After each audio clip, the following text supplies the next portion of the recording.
নিশ্চয়ই আল্লাহ পাক রব্বুল আলামিন বিচার করবে কি করবে না? করবে। যুবতী যুবতী নারীগুলো এমন ভাবে বেহায়াপনার সাথে ঘোরাফেরা করে, পর্দার কথা বললেই কয় হুজুররা খালি ফতুয়াবাজি করে। বেহায়া নারীর এই কেমন কথা, বোরকা দেখলেই মাথা ব্যথা। বেহায়া নারীর এই কেমন কথা, পর্দার কথা বললে মাথা ব্যথা। আবার বোরকার কথা যখন বলি, পর্দার কথা যখন বলি, তখন বলে ফতোয়াবাজি, বিদ্রোহী বিপ্লবী মৌলবাদী, কেন জঙ্গিবাদী। ঠিক না? আলহামদুলিল্লাহ, ভালো মহিলা যে নাই এরকমও না, ভালো মহিলাও আলহামদুলিল্লাহ আছে, তবে খারাপের সংখ্যাই। আগের কালের অবস্থা এখনকার অবস্থা মিলান দেখবেন একরকম না। আমাদের মা খালাদেরকে দেখলাম, কোন পর পুরুষকে দেখলে লুকায় লুকায় ঘরের নিচে দাঁড়ায় থাকতো, এমনকি নিজের শাড়ি পর্যন্ত উঠানে মানুষের সামনে রোদ দিত না, কেউ যেন আবার দেখে ফেলে। কোন মানুষ যদি আমার শাড়ি দেখে ফেলে, কোন মানুষ যদি আমার জামা দেখে ফেলে, কোন মানুষ যদি আমার বোরকা দেখে ফেলে, এই জন্য আমাদের মা খালাদেরকে আমরা কখনো এরকম দেখি নাই। আর বর্তমান সময়ে নারীদের চলাফেরা দেখলে মনেই হয় না কোনটা নারী আর কোনটা পুরুষ, বোঝার উপায় নাই। এ ভাইরা আমার, আমি আবার ঘরের কথা যদি আপনাদেরকে বলি, মিলায় দেখেন, আজ থেকে 20-30 বছর আগে এখনো আমরা দেখতে পাই গ্রামগঞ্জে কিছু কিছু আমাদের মুরব্বী যারা আছেন তাদেরকে আমরা দেখি সকালবেলা সূরা ফাতিহা, সকালবেলা সূরা ইয়াসিন তেলাওয়াত না করে কোনোদিন ঘরের কাজে যায় না। আবার বিকালবেলা সূরা ওয়াকিয়া তেলাওয়াত করে, রাত্রিবেলা সূরা মুলক তেলাওয়াত করে, সকাল সন্ধ্যা কোরআনের তেলাওয়াত, সকালেও তেলাওয়াত করে, রাত্রেও তেলাওয়াত করে, বিকেলেও তেলাওয়াত করে। আমরা আমাদের 20-30 বছর আগে গ্রামগঞ্জে যখন যেতাম তখন আমাদের মা খালাদেরকে এই কথা দেখতাম, এই অবস্থা দেখতাম। বর্তমানে তেলাওয়াতের হাল তেমন করুন, সারা রমজান আসলেও বান্দা একটা খতম কোরআন তেলাওয়াত দেয় না। টিভি থেকে রাখার কাপড় ঠিকই জুটে, কিন্তু আল্লাহর কোরআন রেখে রাখার কাপড় জুটে না। এ মুসলমান, আমি আবার ঘরে আমার বাবার কথা যদি বলি, আমরা যখন ছোট ছিলাম, বুঝ যখন হইল, ঘুম থেকে যখন জাগতাম, প্রতিদিন করে আছে ঘুম থেকে জাগতাম, গান শোনার আওয়াজে ঘুম থেকে জাগতাম না। গানের আওয়াজে, নাটকের আওয়াজে, মুভির আওয়াজে কোনোদিন আমাদের ঘুম ভাঙে নাই। আলহামদুলিল্লাহ, আল্লাহর রহমত।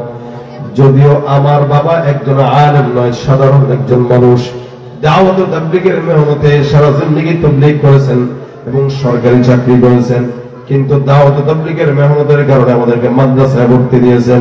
আমি আমার ছোট্টবেলায় ঘুম থেকে যখন জাগতাম, আমি দেখতাম আমার ঘুম ভাঙতো আমার মা বাবার আর কোরআন তেলাওয়াতের আওয়াজে।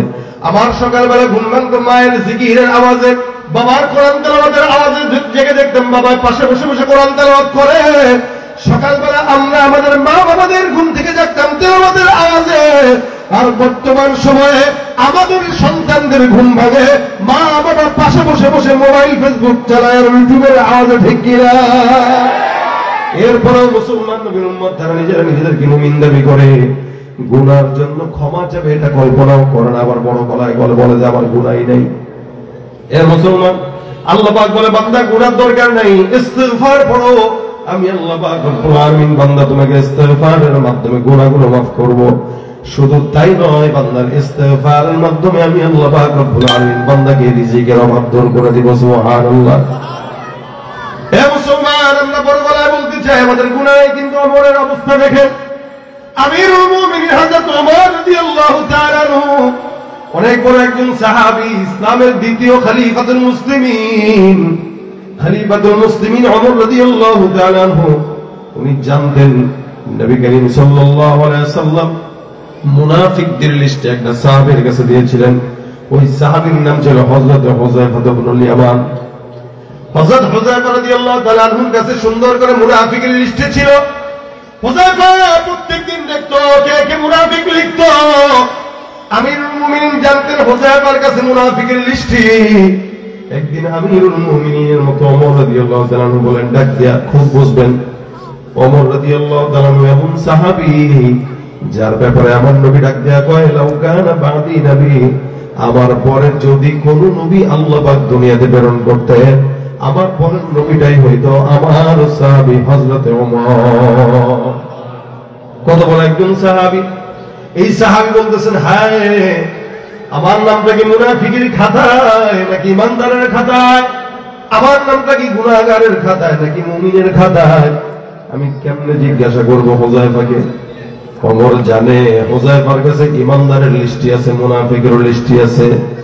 আমিরুল মুমিনিন যা বলে, হুযায়ফা দয়া করে তুমি আমার নামটা তালাশ করে দেখো, আমি ওমরের নামটা কি মুনাফিকের খাতায় আছে নাকি?